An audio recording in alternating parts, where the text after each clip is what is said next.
एक समय की बात है। एक गांव में एक पति पत्नी रहा करते थे। उनको एक सन्यासी ने बहुत साल पहले एक श्राप दिया था, जिस कारण उनका कभी बच्चा नहीं हो सकता था। वो दोनों बार बार सन्यासी से वो श्राप हटाने की मिन्नतें किया करते थे, लेकिन सन्यासी कभी उनकी बात नहीं सुनता। अब हम क्या करें? ये श्राप कैसे हटाएं हम? दुखी होकर एक दिन पति सन्यासी के पास गया।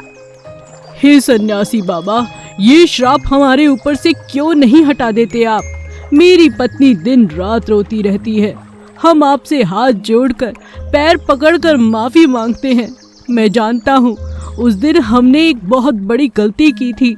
एक जानवर को बिना सोचे समझे पकड़कर बांध दिया था और उसे मारने की कोशिश की थी। बहुत साल हो गए, ऐसा कोई पाप हमने अब नहीं किया।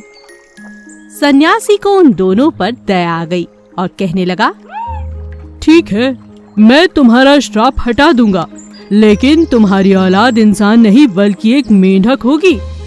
वे दोनों इस बात से बहुत खुश थे।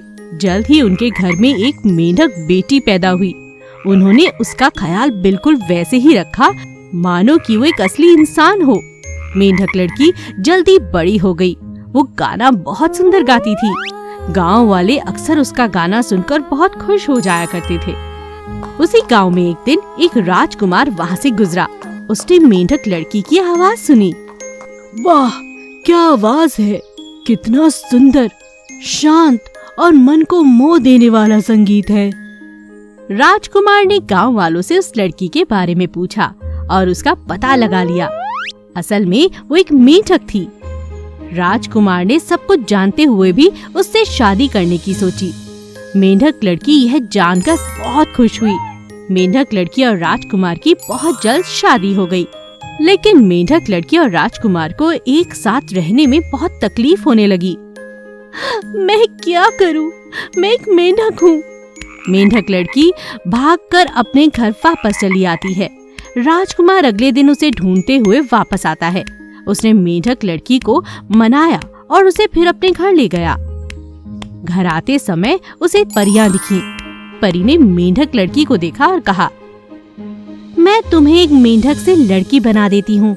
यही राजकुमार के लिए एक तोहफा है। परी के जादू से मेंढक लड़की एक सचमुच की इंसान लड़की बन जाती है।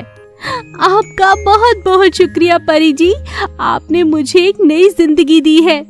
राजकुमार और रानी बहुत खुश हुए और साथ साथ रहने लगे। शेरनी और सियार। एक गांव में एक शेर और शेरनी रहते थे। उनके 2 बच्चे थे। वे खुशी खुशी साथ मिलकर रहा करते थे। एक दिन शेर जंगल में जब शिकार करने के लिए गया, तब उसे एक छोटा सा सियार अकेला बैठा हुआ दिखाई दिया। शेर हैरान हो गया। शेर ने उससे पूछा, ए सियार, तुम यहाँ अकेले क्यों बैठे हो? बात क्या है? परेशान दिख रहे हो। सियार ने जवाब दिया, मैं इस जंगल में गुम हो गया हूँ। कुछ समझ नहीं आ रहा, कहाँ जाऊं, क्या करूं? शेर को सियार पर दया आई और वह सियार को अपनी गुफा में ले आया और अपने 2 बच्चों के साथ पाला और पोसा। क्योंकि सियार भी उसके बच्चों की तरह अभी बहुत छोटा था। शेर के बच्चे और सियार साथ मिलकर खेला करते थे। कुछ सालों में सभी बच्चे बड़े हो गए। एक दिन खेलते वक्त एक हाथी तीनों भाइयों के पास आया।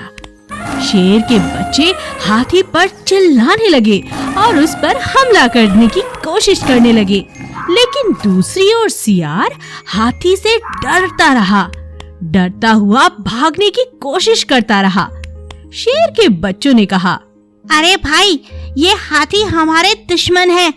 इन पर हमारे साथ हमला करो, भाग क्यों रहे हो? अरे नहीं नहीं, मुझे तो डर लग रहा है। सियार ने ऐसा कहा और दुम दबाकर भागने लगा। बाकी शेर के बच्चे बहुत हैरान थे। शेर के बच्चे फिर घर आए, अपनी माँ को सारी घटना के बारे में बताया।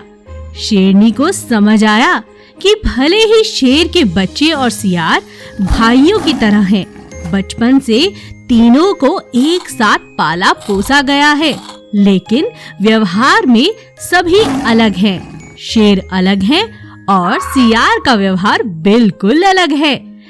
जहाँ शेर के बच्चे हाथी से डरे बिना उस पर हमला कर सकते हैं, वहीं दूसरी ओर बेचारा सियार अपने व्यवहार के कारण उससे डरकर भाग गया। यह बात जान शेरनी सियार से कहती है, बेटा सियार, तुम शेरों से अलग हो। अब तुम बड़े हो गए हो। अगर तुम अब सियारों के झुंड में जाकर अपने ही साथियों के साथ रहोगे तो तुम्हारे लिए बहुत अच्छा होगा। नहीं तो यहाँ अलग अलग व्यवहार का होने के कारण तुम किसी बड़ी मुसीबत में फंस सकते हो। सियार ने शेरनी की बात मान ली। वो उसे अपनी माँ की तरह समझता था और बाकी सियारों के साथ जाकर अब वो खुशी खुशी रहने लगा। एक समय की बात है, एक गधा एक जंगल में रहा करता था। वो बहुत बूढ़ा और कमजोर था। एक दिन उसकी मुलाकात एक सियार से हुई। वो दोनों जल्द ही पक्के दोस्त बन गए। एक दिन सियार ने गधे से कहा, चलो आज पास के खीरों के खेतों में जाकर वहाँ पर खीरे चुरा कर खाते हैं। दोनों खीरे खाने गए। वो खेत बहुत बड़ा था, इसीलिए वो दोनों रोज वहाँ पर जाकर खीरे खाने लगते। गधा और सियार खेत में खूब खाते और मजे करते। मगर एक दिन गधे ने सियार से कहा, अरे दोस्त यार, आज तो मेरा गाना गाने का दिल कर रहा है। अरे नहीं, ऐसा तुम कुछ मत करना। अगर खेत के मालिक ने तुम्हें सुन लिया तो हम पकड़े जाएंगे।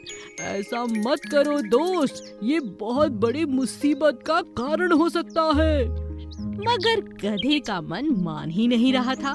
गधे से रहा नहीं गया और वो जोर जोर से गाना गाने लगा।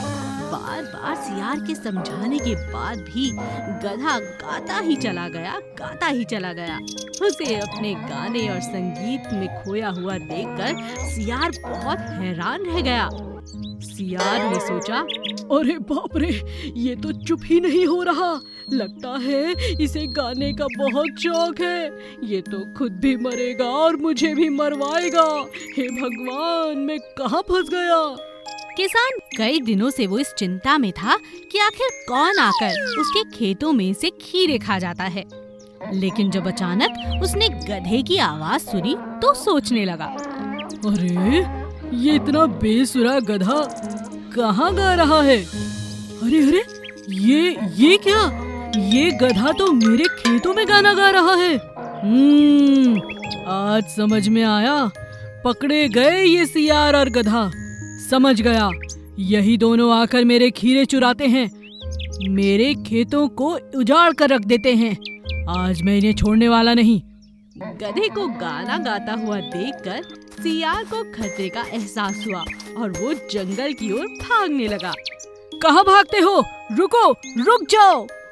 किसान की आवाज सुनकर दोनों भागने लगे। सियार तो भाग गया, लेकिन गधा किसान के हाथों से बच नहीं सका।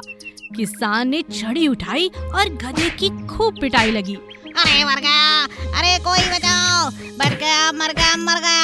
मैं तो बस गाना गा रहा था। क्या आपको मेरा गाना पसंद नहीं आया? बताता हूँ तुझे अभी। गाना गाएगा, खीरे खाएगा, दोबारा इधर दिखा तो जिंदा नहीं बचेगा। मार खाने के बाद भागता हुआ गधा सीधा सियार के पास पहुंचा और कहने लगा, अरे बाप रे बाप, सियार भाई, बहुत पिटाई खा ली मैंने आज के बाद कानों को हाथ लगाता हूँ। कभी कहीं चोरी करते समय गाना नहीं गाऊंगा।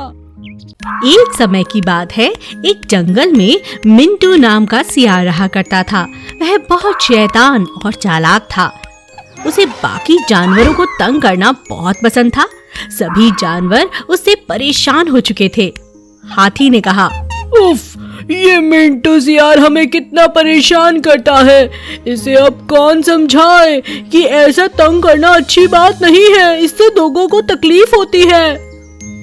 हाँ हाथी भाई, तुम ठीक कहते हो। कल ही सियार ने मेरी पूंछ को पेड़ पर बांध दिया था। ओहो, सियार ने ही कुछ दिन पहले मेरे कान पकड़ मुझे तंग किया। सियार बहुत बुरा है। एक दिन रात के वक्त जब सभी जानवर सो रहे थे, तब सियार के मन में एक तरकीब आई। अब सब सो रहे हैं, इन सभी की नींद खराब कर देता हूँ। क्या करूँ? कुछ मजेदार करना होगा। सियार हाथी की ओर गया, लेकिन अचानक उसे जंगली कुत्तों की आवाज सुनाई देने लगी। अरे नहीं, ये जंगली कुत्ते कहाँ आ गए? भागो भागो, जान बचाकर भागो। सियार तेजी से कुत्ते से बचने के लिए वहां से भागा। भागते भागते वो शहर पहुंच गया। उसे एक झोपड़ी दिखाई दी। अंधेरे के कारण जब वो झोपड़ी में गया तो वहां नीले रंग से भरी हुई एक बाल्टी में डूब गया। कुत्तों ने सियार को ढूंढने की बहुत कोशिश की, लेकिन वो ढूंढ नहीं पाए। अगली सुबह जब सियार बाल्टी से बाहर निकला और वापस पहुंचा जंगल, तो लोगों ने देखा कि वो बिल्कुल नीला हो चुका था और वो लोग सियार को देखकर भाग रहे थे। अरे, ये सभी मुझे देखकर क्यों भाग रहे हैं? मैंने ऐसा क्या कर लिया? हुआ क्या है? आखिर बात क्या है? तभी सियार ने खुद को तालाब में जाकर देखा। अरे, मेरा नीला रंग ये कैसे हो गया? ओह, रात को जिस बाल्टी में मैं छुपा था उसमें पानी था। जरूर वो रंगीन नीले रंग का पानी होगा। सियार ने अपने नीले रंग का होने का खूब फायदा उठाया। जंगल के सभी जानवर उससे डरने लगे। जंगल के राजा शेर ने सियार को अपनी गुफा में बुलाया और पूछा, कौन हो तुम और मेरे इस जंगल में कहां से आए हो? शेर महाराज, मुझे ईश्वर ने धरती पर भेजा है। मैं जानवरों की रखवाली के लिए भगवान द्वारा भेजा गया हूँ। शेर ने सियार की बात मान ली और उसे हर तरह की सुख सुविधाएं दी। लेकिन एक दिन जब सभी जानवर सियार की सेवा कर रहे थे, तभी पास ही के एक सियार का झुंड चिल्लाने लगा। नीला सियार यह सब सुनकर रुक नहीं पाया। वो भी झुंड के साथ चिल्लाने लगा। सभी जानवर यह सब देखकर हैरान रह गए। शेर ने सियार की चालाकी समझ ली और उसे पानी में फेंक दिया।